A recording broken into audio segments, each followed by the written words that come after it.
는 버려진 자가 아닙니다. 세상 가운데 홀로 저희만 있고 고통도 혼자 감내해야 되는 그러한 정말 버려진 자식이 아니라는 것이죠. 하나님께서 이 세상에 인간을 두신 이유는 그냥 니들이 잘해야 복받고 니들이 잘했을 때 보상으로 너에게 온갖 좋은 것들을 주마 이렇게 하신 게 아닙니다. 성경은 그렇게 말씀하지 않고 있어요. 너희는 가만히 있고 내가 다마라고 하시는 게 우리 아버지의 마음이에요. 아버지께서 우리에게 좋은 계획을 세우셨는데 어떤 계획이냐? 오늘 본문 말씀처럼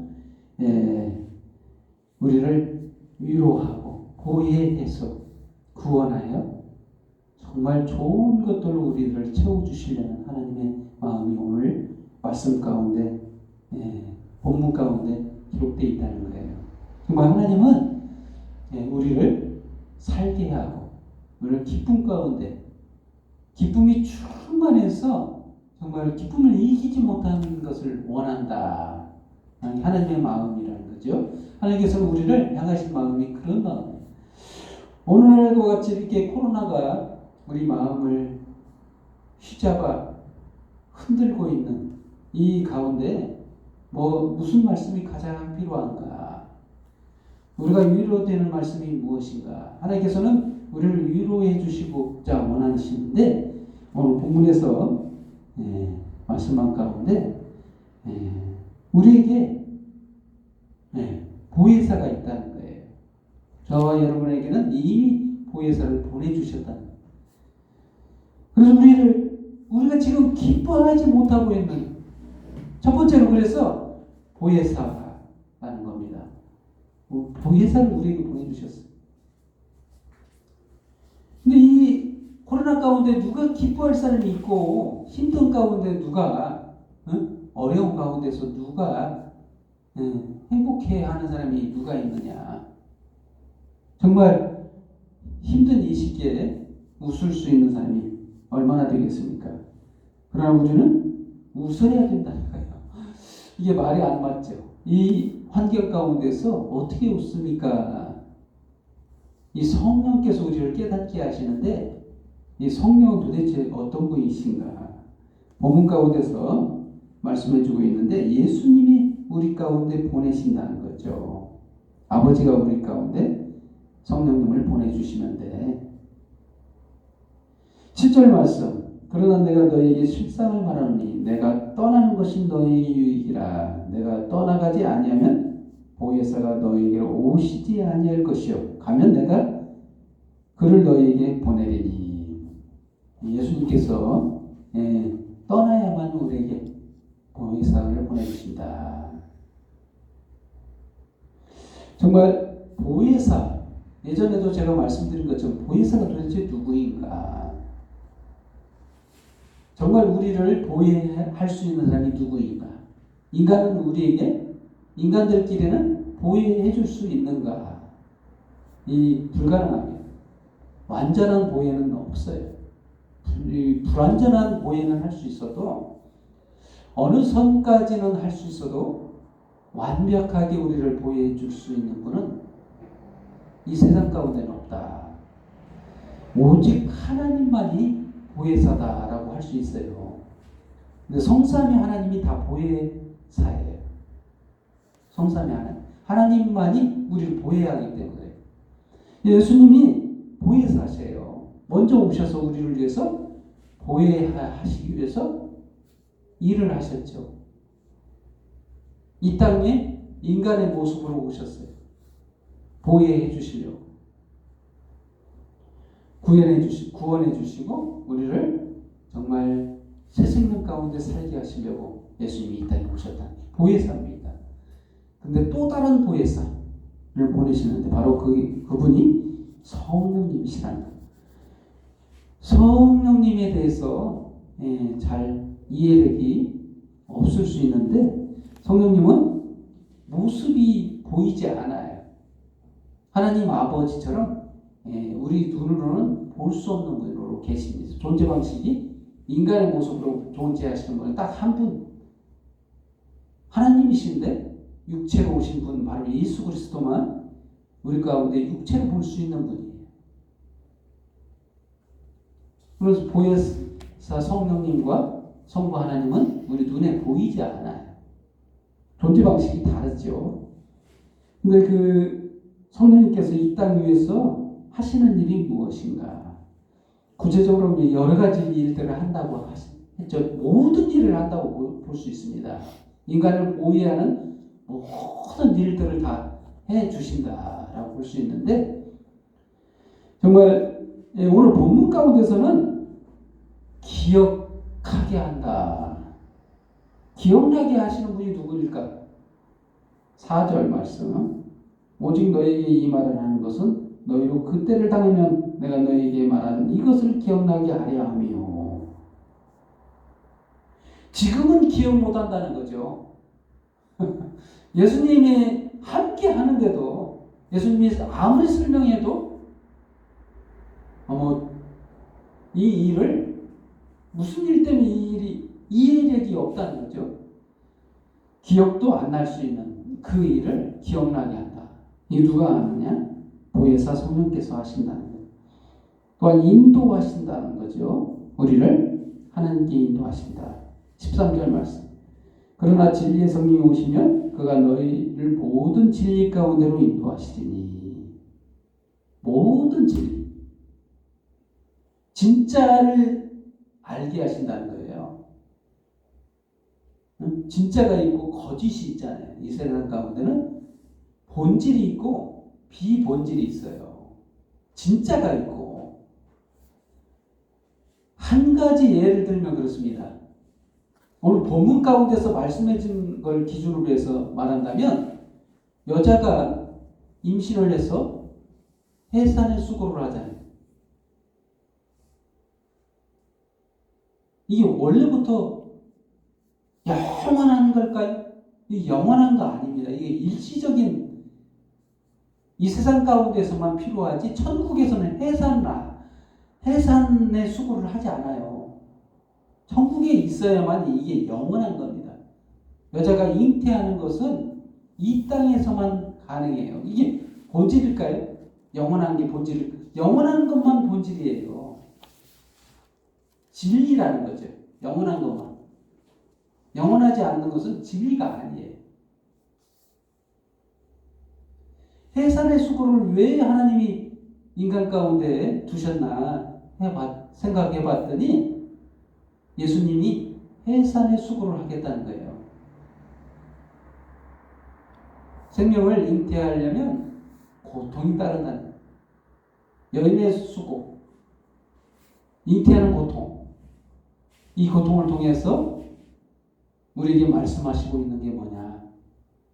생명을 잉태하려면 고통이 따른다. 수고, 이 고통이라는 표현보다 수고가 따른다. 고통이 수반된 수고라는 거예요. 예수님이 십자가의 그 참혹한 그 고통과 수고를 왜 겪으셨나?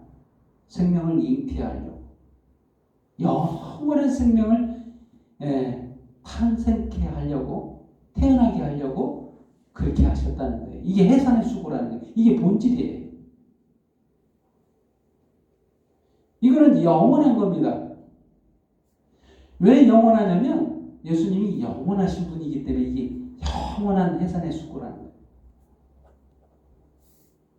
우리를 영원한 생명으로 태어나게 하셨다는 거예요. 이게 본질이라는 거예요. 천국에서 이 일은 기억되고 영광 받으실 일이 되어서 이 사라지지 않는 기억으로 우리 가운데 남게 된다는 거예요. 본질이라는 겁니다. 이것만이 본질이에요. 그렇습니다. 또한 13절 하반절 중에 성령께서는 13절 그가 스스로 말하지 않고 오직 들은 것을 말하면 장래일을 너에게 알리시리라. 그가 내 영광을 나타내니 내 것을 가지고 너에게 알리시겠습니다. 계속해서 알린다.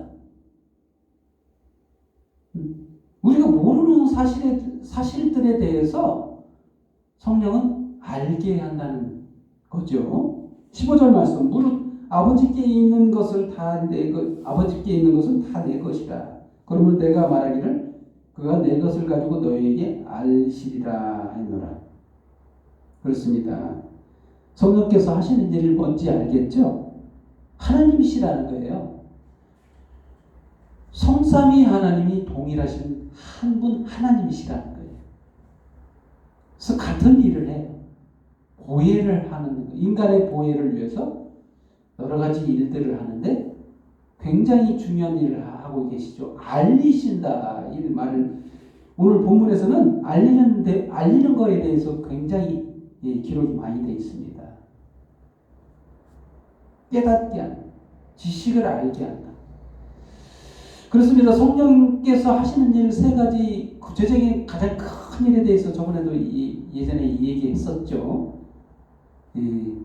우리를 알게 하는, 진리를 깨닫게 한다는 거예요. 그리고 살리시고, 그리고 하나 되게 하는 일들을 하신다고 했었죠. 성령께서는 정말 우리에게 유익한 분이시라는 거예요. 보혜사, 우리를 함께하고 같이 있게 하고 정말 살게 하고 모든 것을 알게 한다는 거예요. 그렇습니다. 정말 우리를 위로해 주실 분은 바로 하나님 분이시라는 것을 오늘 본문을 통해 알겠죠? 우리들을 정말 이렇게 지켜주시고 보호해 주시고 우리를 함께 하시는 분이 바로 성령님이시라는 겁니다. 또한 조금 전에 말씀드린 것처럼 해산의 수고, 두 번째는 해산의 수고에 대해서 기록하고 있습니다. 21절 말씀 20절부터 내가 진실로 너희에게 이르노니 너희는 곡하고 애통하겠으나 세상은 기뻐하리라. 너희는 근심하겠으나 너희 근심이 도리어 기쁨이 되리라. 여자가 해산하게 되면 그때가 이름으로 근심하나 아기를 낳으면 세상에 사람 낳는 기쁨으로 말미암아 그 고통을 다시 기억하지 아니하리라. 그렇습니다. 이 여자의 해산 산고의 고통에 대한 얘기로 기록되어 있지만 그게 주제가 아니죠. 바로 예수님의 산고의 고통에 대한 얘기예요. 그런데 예수님이 지금 십자가 그 고통을 지금 하지 않은 그 전 상황에서 이 말을 했기 때문에 제자들이 도무지 무슨 말인지는 모르겠죠. 도무지 깨닫지 못한 시점도 그러지만 무슨 말 하는지를 모르고 있는 그런 상황입니다. 그래서 이 여자의 해산에 대해서 얘기한 거예요. 그래서 그 20절 말씀에 예수님이 십자가에서 만약에 죽게 되면 너희들은 애통하고 곡하고 하겠지만 근심하겠지만 세상 사람들은 기뻐한다는 거예요. 근데 그 근심이 기쁨이 되리라 이런 표현을 썼어요. 여자가 아이가 태어나면 그 아이의 태어남을 보고 기뻐하듯 예수님도 기쁨이 정말 기뻐서 정말 뛸 듯이 기뻐가지고 그 고통을 기억하지 않는다 이렇게 말씀하셨어요. 십자가의 그 고통을 다 쌍그리 잊어버리셨다 이런 표현이 있거든요. 예수님께서 그렇게 말씀하신 거예요. 정말 그와 같다는 거예요. 새 생명이 태어남을 기뻐해서 그 고통이 기억이 안 난다 이렇게 말씀하시는 거라는 겁니다. 그래서 본질에 대해서 얘기했죠. 예수님의 그 십자가의 고통이 본질이라는 거예요. 여자의 해산의 수고가 본질이 아니라 진짜 이 얘기죠. 예수님의 십자가의 고통은 진짜 영원한 그 기쁨이라는 거예요. 왜 이렇게 기쁘게 하셨는가? 왜 우리 예수님께서 왜 이렇게 기뻐하셨나? 봤더니 새 생명이 잉태됐기 때문에 그렇다는 거예요. 영원한 생명이 잉태되었다. 저와 여러분 가운데 이 영원한 생명이 있어서 하나님의 기쁨이 되었다는 거예요. 아멘? 얼마나 놀라운 얘기예요. 그렇습니다. 그리고 세 번째로 구하라. 구하라. 24절 말씀. 지금까지 너희가 내 이름으로 아무것도 구하지 아니하였으나 구하라. 그리하면 받으리니 너희 기쁨이 충만하리라. 지금까지는 내 이름으로 구하지 아니하였다. 정말 예수님의 이름으로 구하지를 않았다. 이 무슨 말씀일까요? 관계가 그때까지는 형성되지 않았다.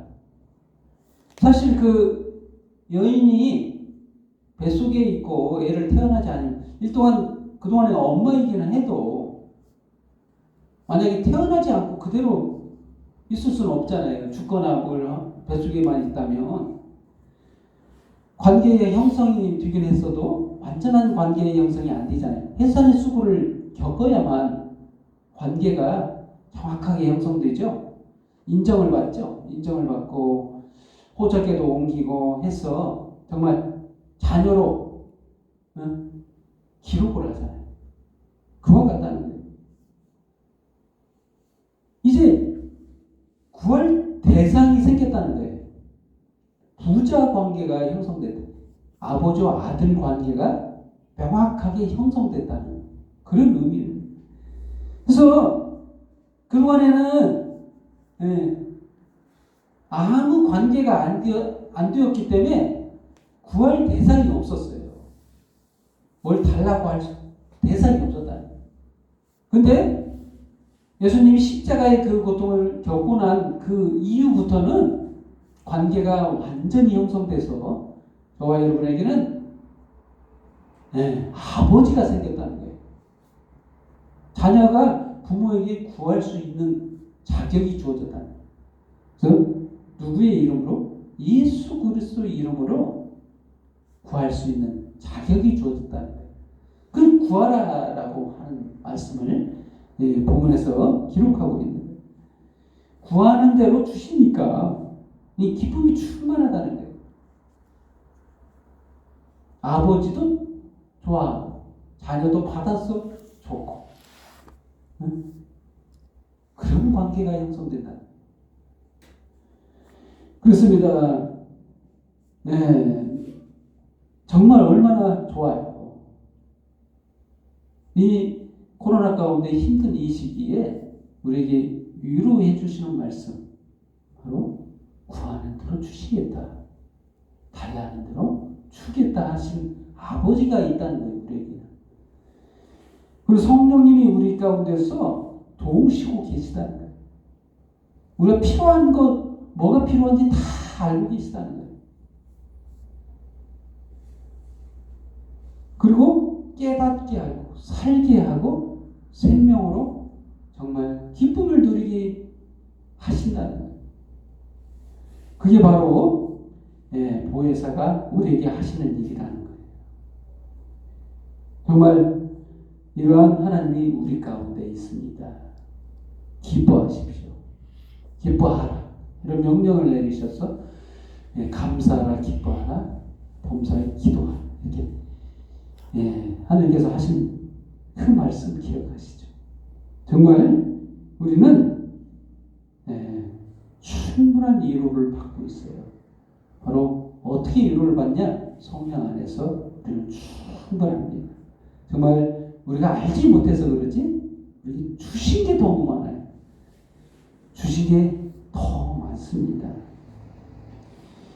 예를 들면 그렇습니다. 자녀라는 이름을 우리에게 주셨다. 우리 이름을 생명책에 기록하였다. 이거 다 주신 거예요. 다 준 겁니다. 자녀로 입적했다는, 호적에 기록했다는 건데, 그 전에 기록되지 않았을 때를 생각해 보세요. 구할 대상도 없고, 아버지도 없는 사생자죠. 그렇게 살아가야 될 우리에게 명확하게 너는 내 아들이다 하고 호적에 입적을 기억하고 구하는 대로 주시겠다고 하는데, 이거보다 더 위로가 되는 말씀은 어디가 있어요? 세상 누가 그런 은혜를 받습니까? 많은 사람들이 그런 은혜를 못 받은 사람이 수두룩해요. 정말 오늘 이 본문 말씀을 통해서 저와 여러분이 위로를 받고 정말 코로나 시대에 힘과 용기를 얻어서 굳건하게 더욱 하나님만 바라는 저와 여러분이 되기를 예수님의 이름으로 축원드립니다. 기도하겠습니다. 하나님 아버지 감사합니다.